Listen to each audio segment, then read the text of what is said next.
The state legislature in New York doesn't stay in session all year. Lawmakers usually come to Albany a few days a week from early January to sometime in June. So we now have less than 2 months left in this year's legislative session. And we don't really know how Democrats, who control the state legislature, plan to use it. Even Governor Andrew Cuomo said this week that he doesn't have anything on deck for the rest of this year's session. My policy priorities were passed in the budget. I had outlined them before. We have work to do. This is a very operational phase for state government. A lot of what Democrats wanted to accomplish this year was included in the recently passed state budget.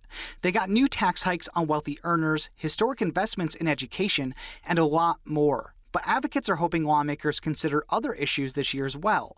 One of them is parole reform. Xochitl Nemeka is director of the New York Working Families Party. We know that incarceration without a fair chance of release is a death sentence by another name. We cannot allow that in our state. Advocates want lawmakers to focus on 2 parole reform bills. The first, called elder parole, would give incarcerated people over the age of 55 who've served long sentences a shot at parole through a hearing with the state's parole board. That wouldn't guarantee someone parole, it would just give them the chance to plead their case. And a second bill, called fair and timely parole, would place a heavier burden on the state parole board to justify why someone shouldn't be released when they're parole eligible.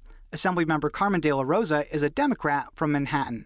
Everyone across the board must be given the opportunity to show their transformation, because my life is not more important than your life.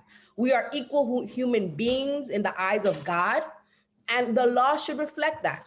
Not everyone wants to make access to parole easier in New York. Republicans in the state legislature see parole reform as part of a larger trend by Democrats of siding against members of law enforcement. Senator Fred Akshar is a Republican from Broome County.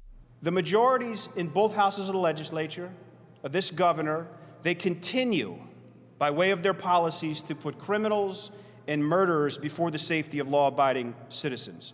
Also on the list of potential issues for the year is what's called medical aid in dying. The legislation would allow doctors to prescribe lethal drugs to people with terminal illnesses who want to choose when their life ends, rather than wait to die from their condition. That's already legal in 10 states. Corinne Carey from the group Compassion and Choices says New York should be the 11th. If you've watched massive pieces of legislation that have made change in people's lives in the past in Congress or in New York, you know that sometimes it can take decades. I don't think it's going to take decades in New York. We are getting very close. Opponents of the idea fear there aren't enough protections to prevent someone from being coerced into prematurely ending their life. And as of now, it doesn't have the votes to pass. That could change in the next 2 months. But lawmakers will also have their hands full with the potential impeachment of Governor Cuomo. Cuomo's currently under investigation over claims of sexual harassment and his handling of nursing homes during COVID-19. The Assembly has an ongoing impeachment inquiry, and the state AG is also investigating Cuomo. There's no deadline for either probe, but lawmakers are hoping to move things along sooner rather than later.